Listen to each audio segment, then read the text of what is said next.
Welcome to Nature Inspired. In this podcast, we talk about creating a sustainable and thriving world, whether that be sustainability in environment, health, or relationships. We explore the connection between our individual health and that of the earth and look into what we can do to support the optimal functioning of both. Today's guest is an artist, writer, and healer who has a passion for Mother Nature, for storytelling, working with energy, light, and matter in a myriad of ways. She's happiest bringing a creation into being or aiding the transformation of the ordinary into the extraordinary. Welcome, Louisa Shorney. It's really lovely to have you on the show today. Hello, thank you for inviting me. Nice to be here. Lovely. Well, as we heard in the introduction already, you have multiple talents. You write, you create art out of natural materials, and you are a healer. The common thread through all of these is your passion for Mother Nature, and your deep connection with nature. Has that passion always been there, or has that developed over time? I would love to hear a little bit about how you found your path. I think that passion for nature has always been there. I certainly remember as a little girl that would be my my go-to place if I needed to feel protected or to find sanctuary or solace.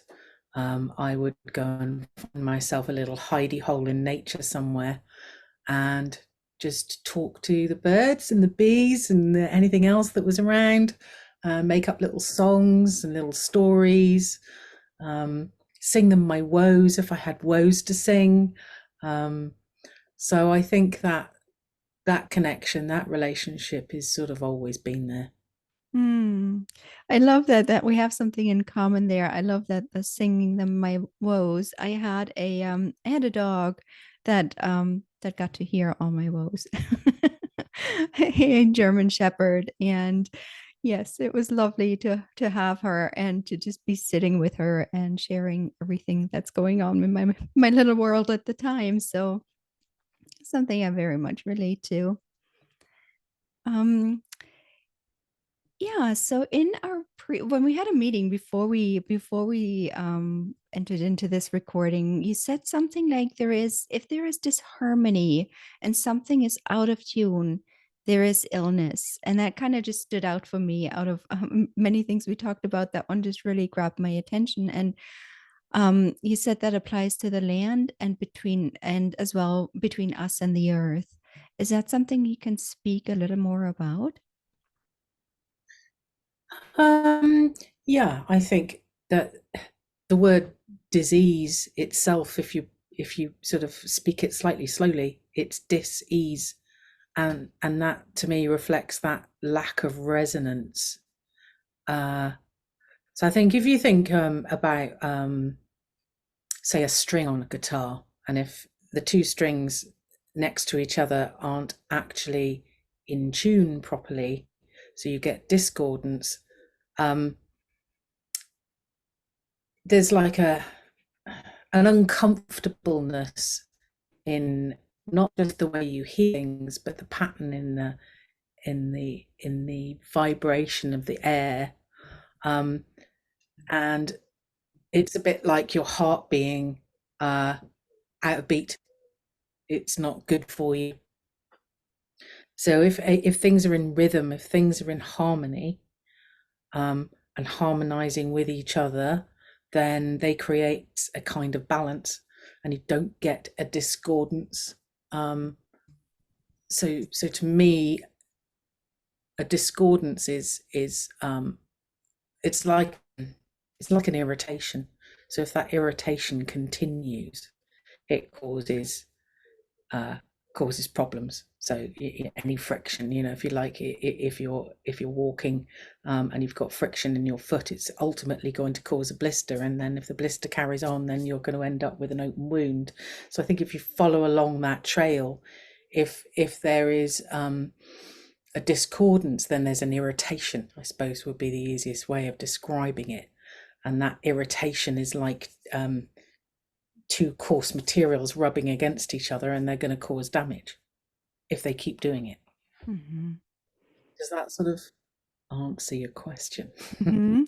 And how does that apply? You said that it also can apply to the land and to our connection with the land.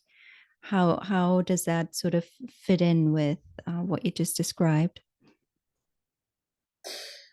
Okay, so I suppose it's it's a bit obvious to see at the moment the way our general human behavior relationship with the world around us is causing um, damage.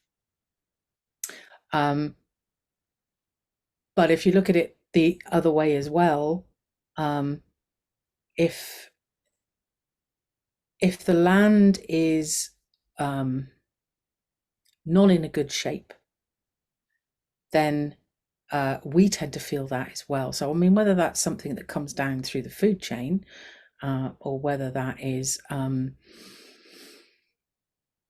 we were talking about resonance, discord, disharmony earlier. So, if everything a frequency, if you like, so the land gives off also a frequency. If it is out of harmony, out of kilter, so just as we just described, that sort of friction that happens and therefore causes um, damage, then that friction can happen between us and our environment.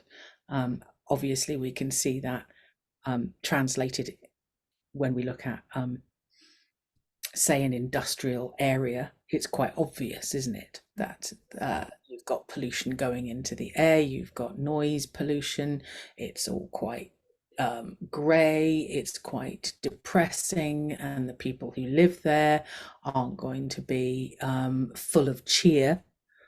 So that's quite obvious. Um, uh, so I think I'm losing my track here. So that's quite obvious that you know that sort of extreme causes um, disharmony. Um, I think if you stay with that long enough, then as a human being who lives in an environment like that constantly, then not only do you get disorders like depression, but then you will also get disorders like cancer. Mm. You know, I think it just sort of it flows through that way as well as the obvious of the soil. You know, the soil isn't healthy if it hasn't got the right minerals in it, if it isn't happy, you know, one's a way of putting it, if it's not happy, then that isn't going into your food. Mhm. So, you know, you might have a carrot that looks like a carrot, but it isn't a carrot that's got all the nutrients in it. Yeah. Yeah, that makes total sense. And I've heard you speak about energy centers around the earth as well. How are they related? Are they related in any way? I've been thinking about that since our last conversation, and where you said that there's sort of positive and negative energy centers that are around the world, and that people pick up the energy, as you just mentioned, in like with the industrial sites as well, that some places are a certain energy and people pick it up or adapt to it in a way. How do you think they play into all of the things that we're experiencing right now? Do they play into those things in any way?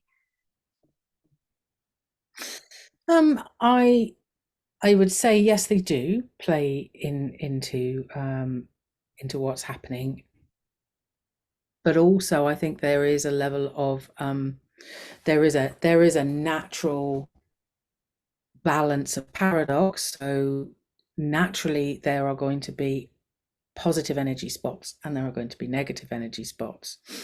And as long as everything is in balance, then they keep each other actually in a form of harmonious stasis, if you like. Mhm. Um, but we also have the capacity, or any creature, I suppose, en masse has the capacity. It's certainly en masse has the capacity to create an energy in an environment. So just as you can have a room full of people that are in a particular type of mood, that will cause anyone that enters that room to also feel that mood and absorb that mood. So imagine that on a grander scale. That if you have got a lot of negative and unpleasant energy happening in an area, be that through, it doesn't have to be psychological. I mean, that could be just the way we are actually treating our environment, so that we are running that particular area down and creating a negative energy.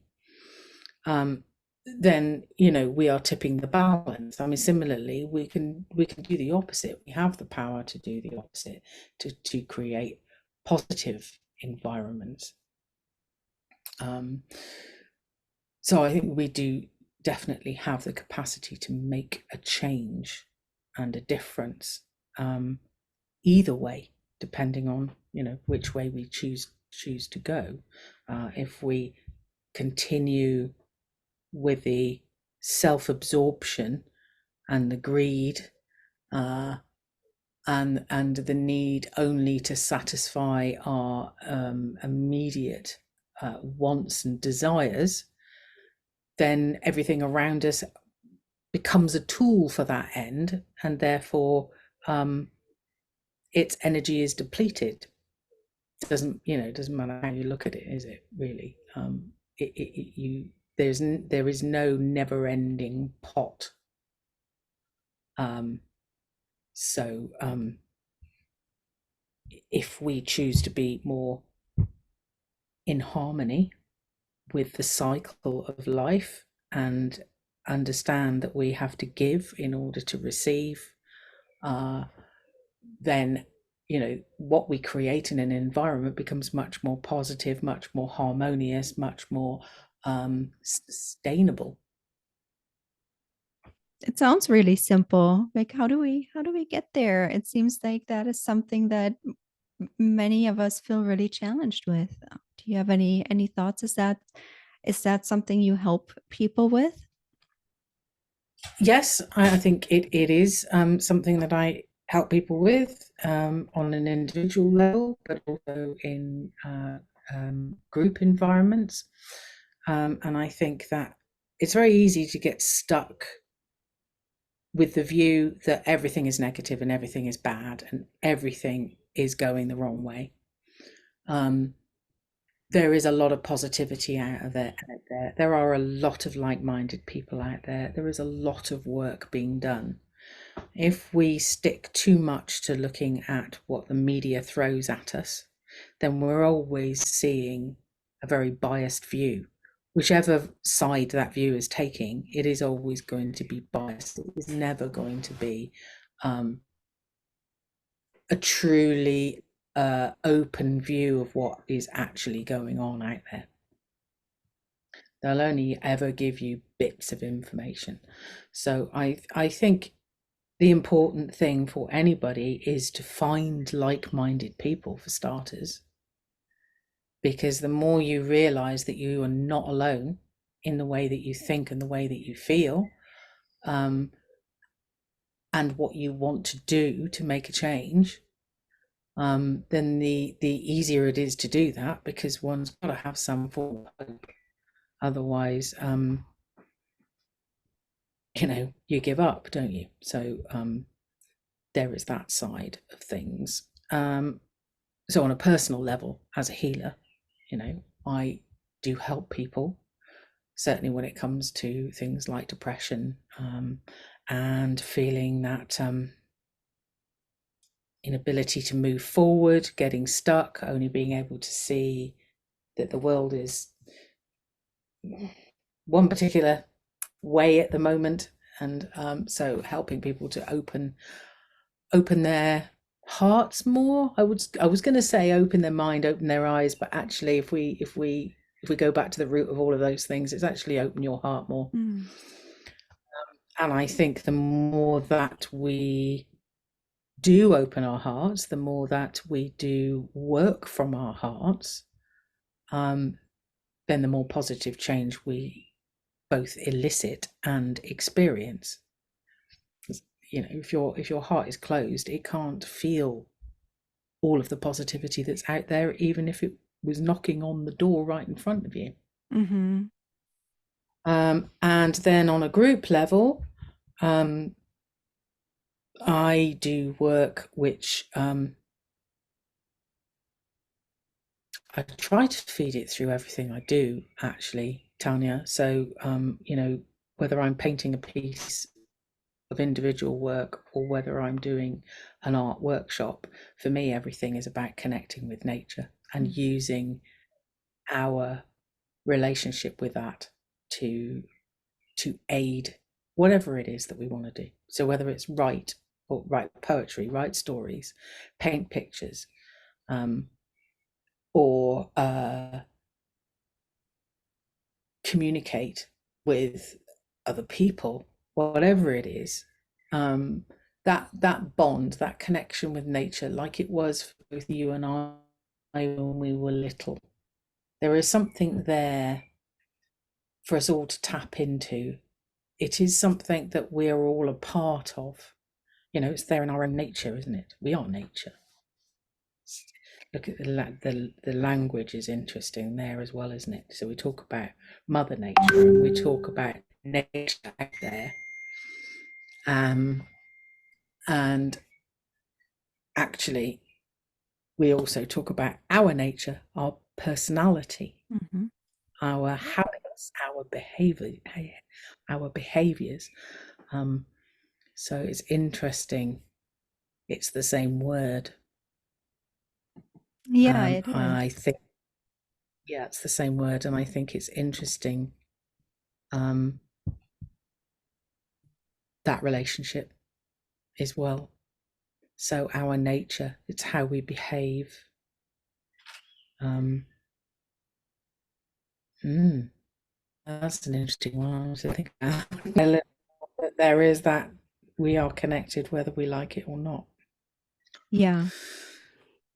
Yeah, and I think something you said just a moment ago about the more we work from the heart and feel the positivity, I also think it's also important to feel the negatives, right? To feel the grief, to feel the mourning of the things that we're seeing in the world, because I think that will help us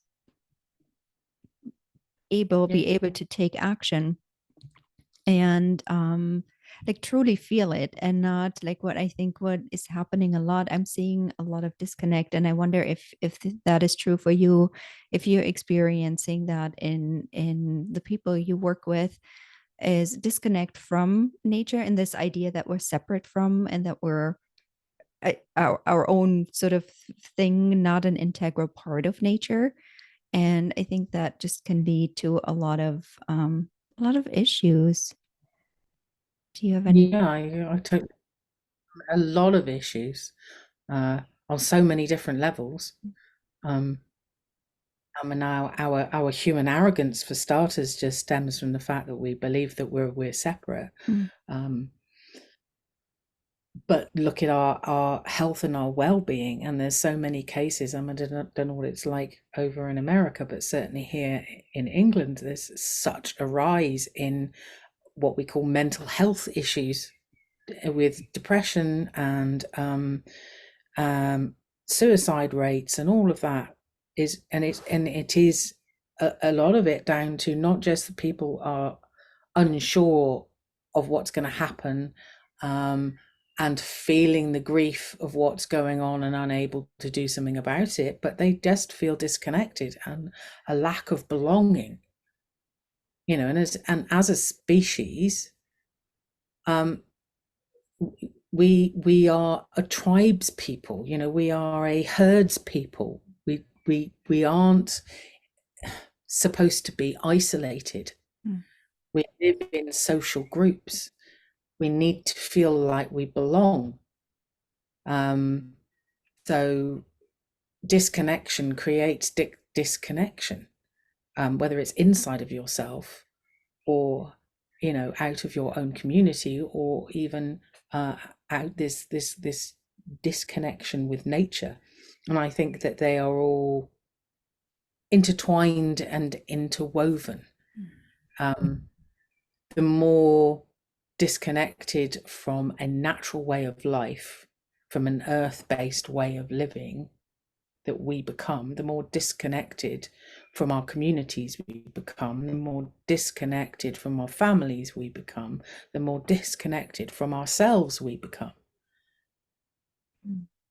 Uh, so I don't think you can separate any of them out. They are all woven together. And that if you can start to reconnect on any one of those levels, then you have the opportunity to start to reconnect on all of the other levels.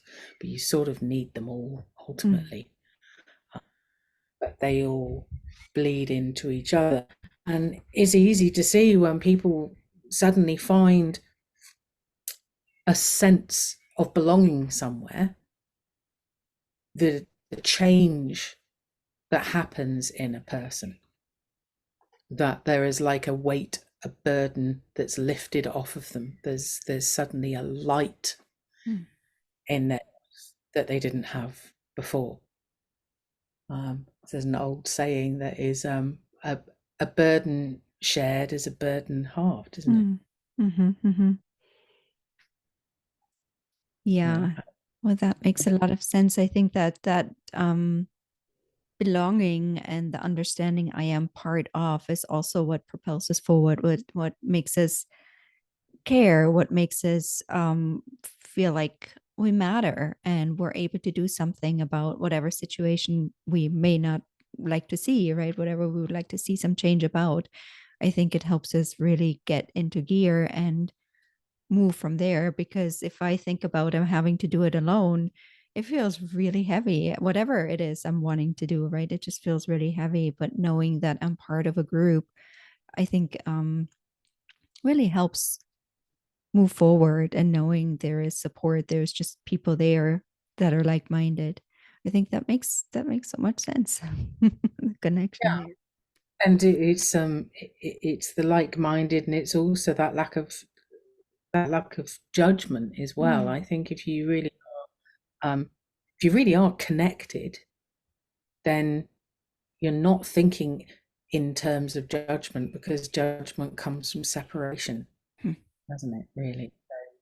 um and if you can walk out the door, for me, quite a lot of the time, and certainly during lockdown and times where I've been in a place of depression, or feeling um, very isolated and alone, it's remembering what I did as a child and walking out of the door and greeting the sky above my head, greeting the bird that I hear mm, somewhere that I can't see, saying hello to whatever is the path that I'm about to put my foot on. It doesn't matter whether it's a piece of concrete, a tile, or uh, a big piece of soil.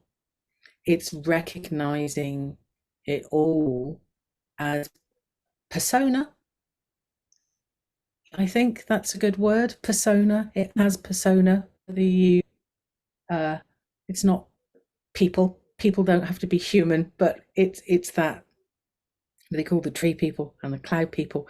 It makes a sense to have um, that that verbiage when you walk out the door in your head, because suddenly then that stops you from being divorced from the rest of life. You cannot be alone ever. mm. Yeah, If you think in those terms, you can never be alone. mm, Not You've always got something holding you and hugging you, even if all it is the air around you. Um, and I personally felt that to be an incredibly healing thing to have, to suddenly realize um, I could never be alone. mm. And I don't mean not get away from people when I want some alone time, but you are never lonely ever. Yeah, is that something you've sort of cultivated, learned along the way? there's a time where you've it felt different, and then you've discovered that. Yeah, I think I think I always knew it. Again, talking the very first thing we talked about, was that connection something I developed, or did I have it as a child? I think that innocence of the true nature when you are first a child, before life happens, that connection's there. You haven't lost it. So something we all have right from the get-go, Mm-hmm. but somehow we lose it along the way. And part of that, I think, is just the way our culture conditions us. And if our culture conditioned us differently, if it conditioned us to maintain that connection, to develop that connection, then it would enhance.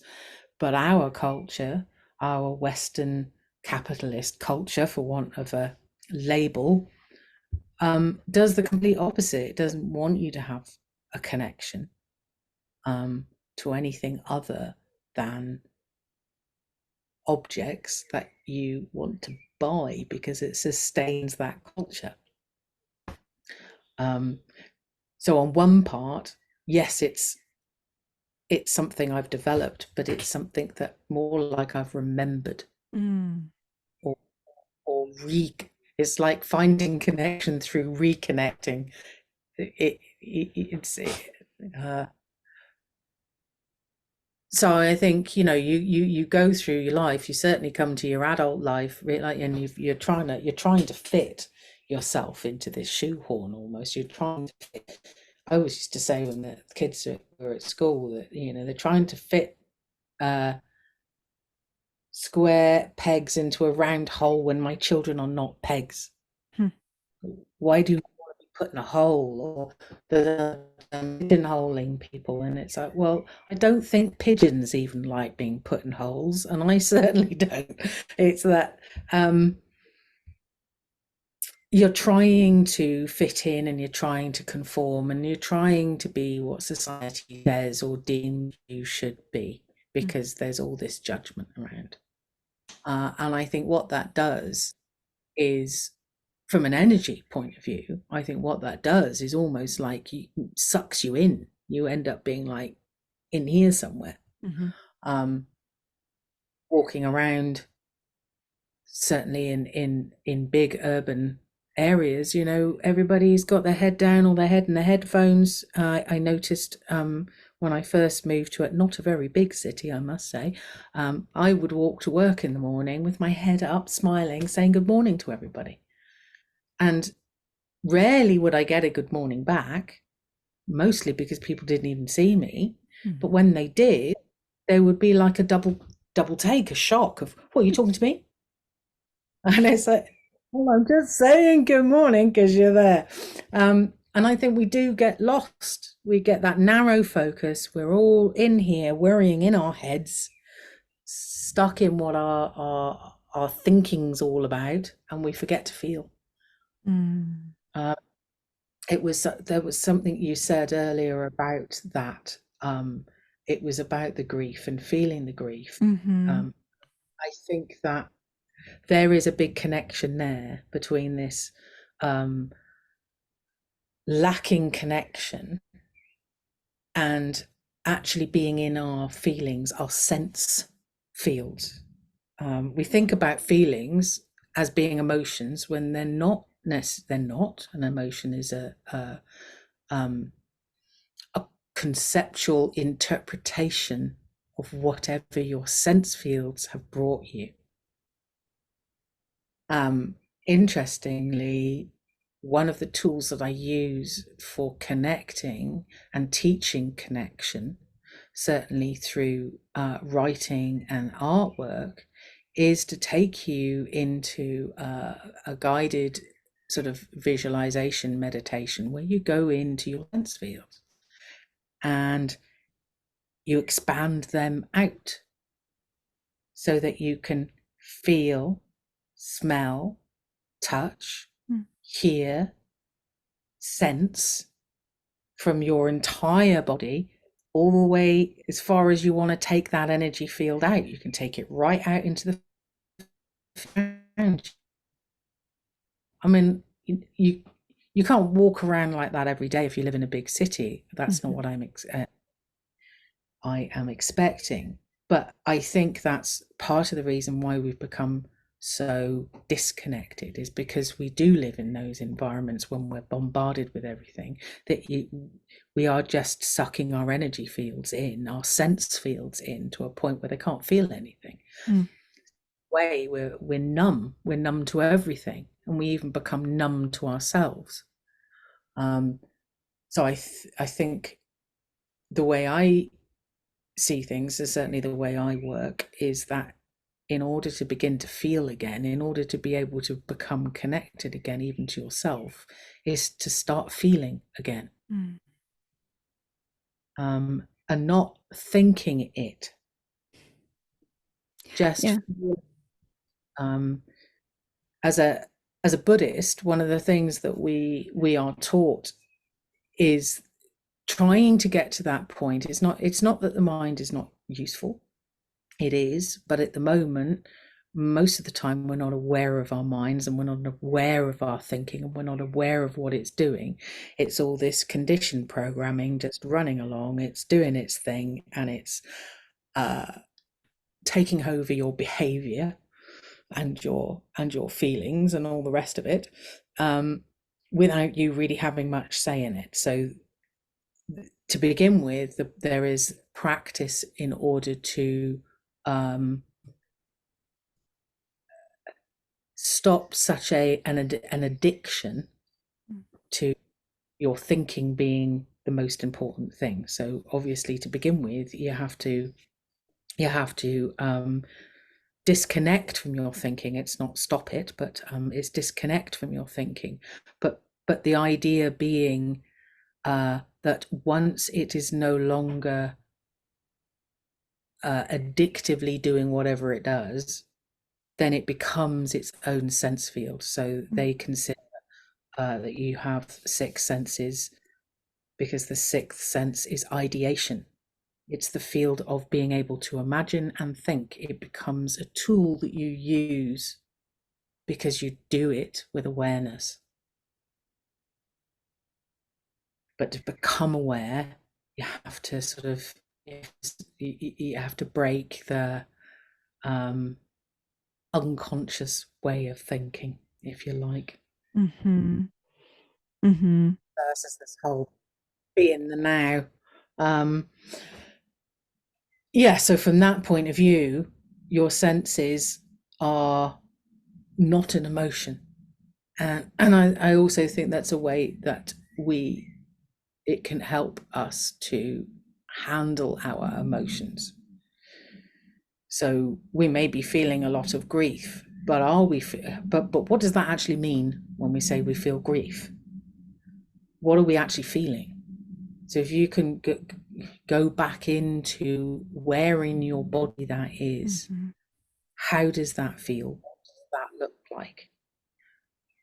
Does it have a color? Does it have a texture? It's a sense Mhm. somewhere. Um, and if we can get back to working with that, um, then it's easier to process through it, I think, because as you said, it's not about denying grief at all. Mhm. Um, it's learn to feel it, and feel it more appropriately, and to be Mhm. able to move and allow it to do what it needs to do, catalyze whatever change. Mhm. Yeah, But we embrace have it and stuff. yeah, Yeah, embrace it and allow it and get in relationship with that part of ourselves, and then that will trickle out into how we are in the world and how we see ourselves in connection to everything, really. Yeah. yeah, yeah. You don't want to get stuck in it, because No. that doesn't help, doesn't do anything. Right. Well, yeah, there is the process of It's something you said earlier that really like hit me is like, yeah, there is the way of sort of knowing the feelings and knowing what you're doing and the actual feeling of it and allowing it to process through, which actually I read somewhere only takes like about a minute and a half or so if we just allow it to do its thing and let it just move on through. It doesn't really take very long. It's only when we start attaching thought again and going down into a story of some kind, then we go back into it and it just lingers and it continues on. So yeah, it- Yeah, that's no, exactly, mhm, exactly.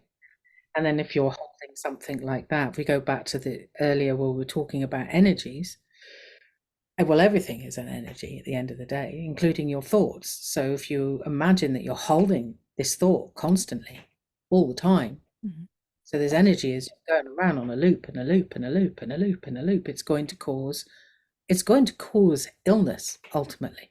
mhm, You hold that stuff if you don't allow it to flow where it's meant to go and go, then it's going to stay, and it's got to stay in your energy field. Ultimately, most of that, especially if you've drawn that in, is your physical body. mhm, So it will fester. mhm, So there's correlation between different um, health issues and emotional states.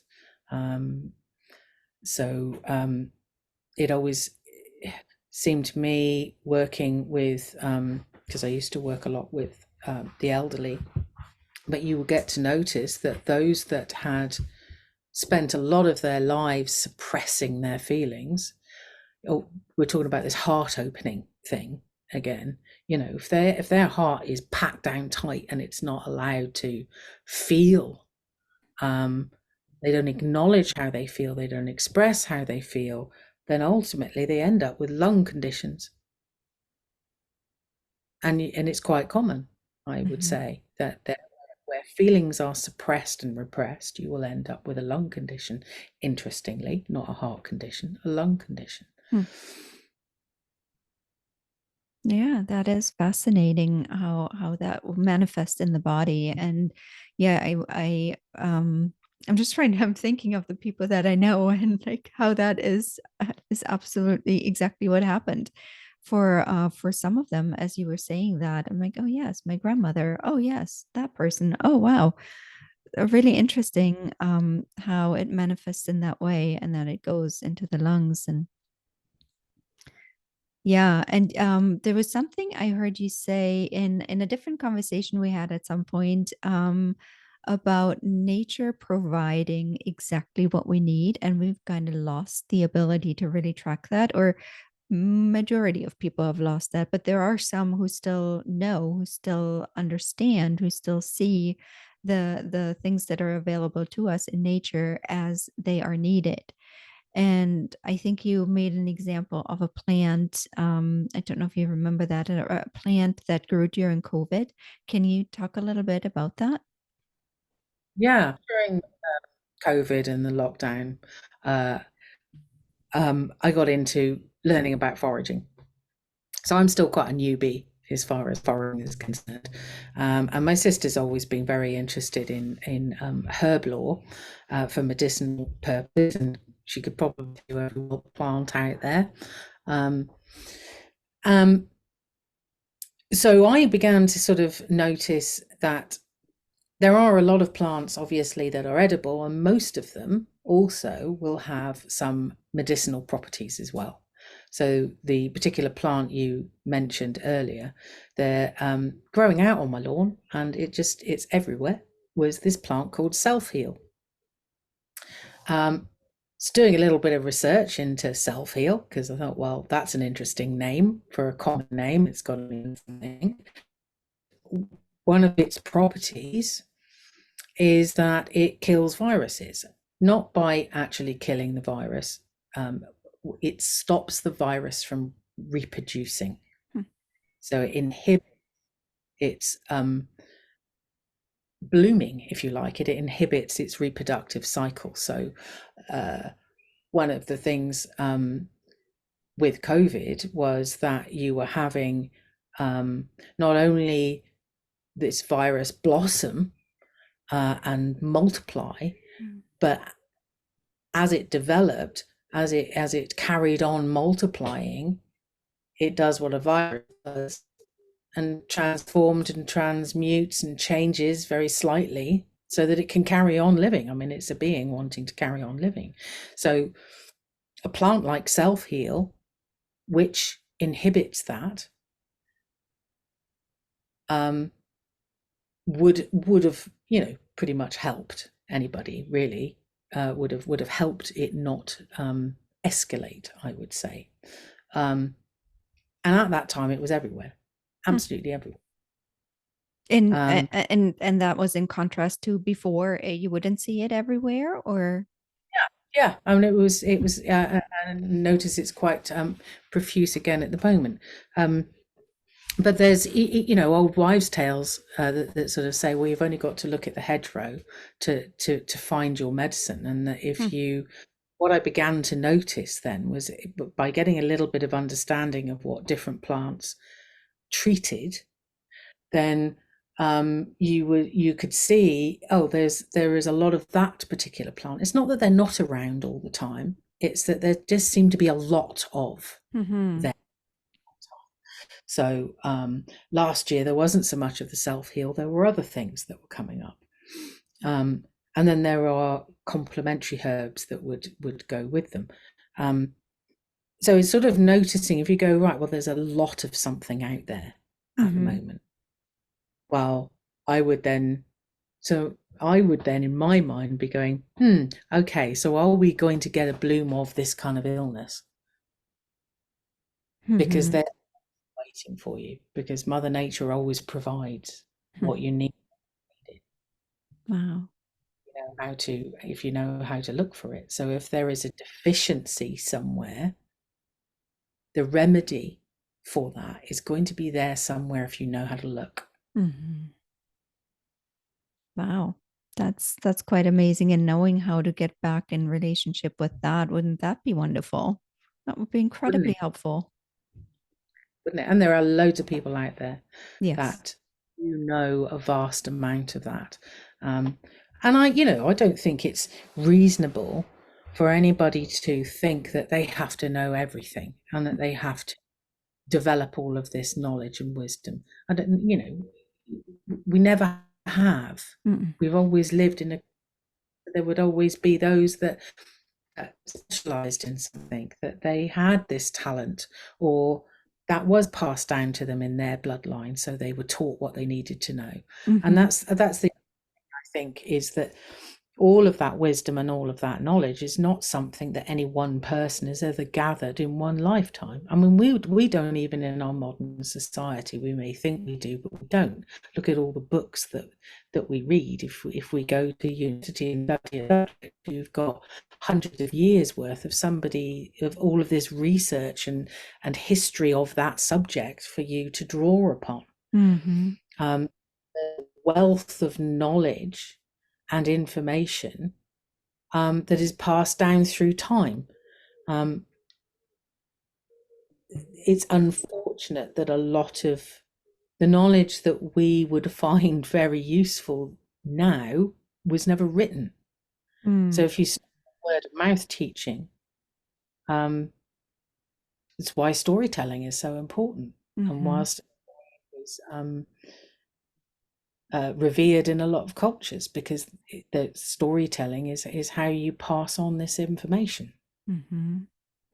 And it's a lot easier to grasp something if you can wrap it in a story. Mm-hmm. Which is one of the things you do very well and you enjoy. Yes, it, indeed.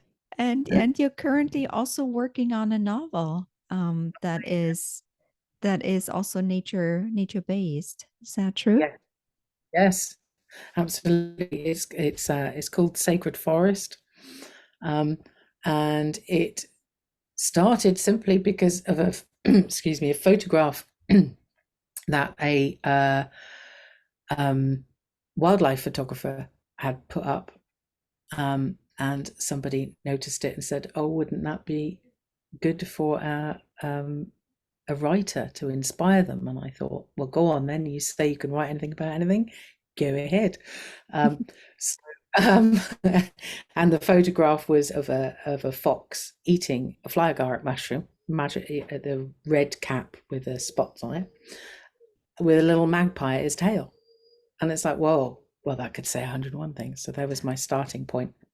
And it was um, just after the Standing Rock, Mm-hmm. and there was, here in England, certainly there was a whole load of people standing up against fracking, Mm-hmm. which did get that stopped. Unfortunately, during lockdown, all of that's been revoked again. Just Mm. anyway, we won't get about things. So it's always going to be a subject, isn't it? So that's sort of what I wove it around. I was working very much with sacred earth activism, and knowing that we needed to get awareness out there, really. That I mean, for me, it seems a bit nuts that people don't get that we've got some form of crisis happening. It's a global crisis, whether we call it a climate crisis, it's our out of stepness, our out of balance, this disconnection that we have as a species with all of the rest of the living entities on this planet, because let's face it, we've separated ourselves. Um, discordance has brought us to a crisis point, however we choose to look at it. We cannot continue on the vector that we're on and stand any chance of surviving. It's just not possible, because it's not sustainable. It doesn't matter how you choose to look at it or what you choose to wrap it. It is not sustainable. So it was in the backdrop of all of that, of trying to get that awareness out there, of seeing this hurtling train heading towards this massive crash, but also seeing there's a lot of answers out there. There's a lot of, I think what Standing Rock did for me was to show, finally, here we have around the globe thousands, hundreds of thousands, millions of people around the world standing up and saying, oh, hang on, that's not okay. And no, you can't treat people like that. And yes, we will put ourselves on the firing line. And those of us that can't put ourselves on the firing line will do what we can to support in the background. And suddenly there was a world community out there who was showing their faces. Beautiful, wonderful, wonder of internet. And one of the gifts that COVID gave us was escalating that again. This wonderful medium that you and I are now speaking on, that has broken down barriers, allowing us to connect in a way that we've never connected before, which I think is incredibly positive, and a very enabling tool. And yes, of course, it's got its there's its downsides as well. Yes, it uses electricity, and yes, we're putting things out in the airwaves. Life is full of paradoxes. You can't have everything like. Isn't So that we the truth? can, we can focus on that negativity. We can focus on that pit of depression, or we can focus on the light. And it's not focusing on the positive is not a denial of the existence of the shit that happens. It is understanding that, well, you can't actually survive in that shit. So if you want to survive, you need to look at the light, and you just need to bring the light back. Mm-hmm. Something that came up in one of the teachings I was doing the other day. We were looking into the east, and the image I was given to share was if you have the rising sun coming up behind you and shining through you. Oh, there was all sorts of imagery going on with that. This is sort of letting the light in, it's also letting the light channel out through you. But what was coming with the light is there's always a shadow. Mm-hmm. There's always a shadow. Mm-hmm. You can't expect, no, they're not they're not indivisible. They're not divisible. Yeah. Yeah, well, I always get those in the wrong way. This is this yeah, so in Buddhism we call that, this is the non-dual state. You realize that you can't have one without the other, because Mm-hmm. they are part of the same thing. Like life and death, it's all part of the same thing. You cannot have life without death. Mm-hmm. You cannot have death without life. Death is part of the life cycle, Mm-hmm. and it's just another door that we go through. Mm-hmm. So all of that all goes into my book, just to bring us round in the nice little cycle. Haven't forgotten the question. Books aren't they a lovely medium for bringing that information in, and it can be too much for people. So put it in a nice story, and it's more digestible. Yes, accessible, digestible. Yes. Mm-hmm. That's Is what. one. Yeah, that's a wonderful thought. And as you said earlier, storytelling is such an important part of so many cultures. And yeah, certainly telling a story in a book is going to be extremely helpful to a lot of people. We're going to put the link to your website in the show notes below, so people can look that up, because I believe you have chapters of it already uploaded.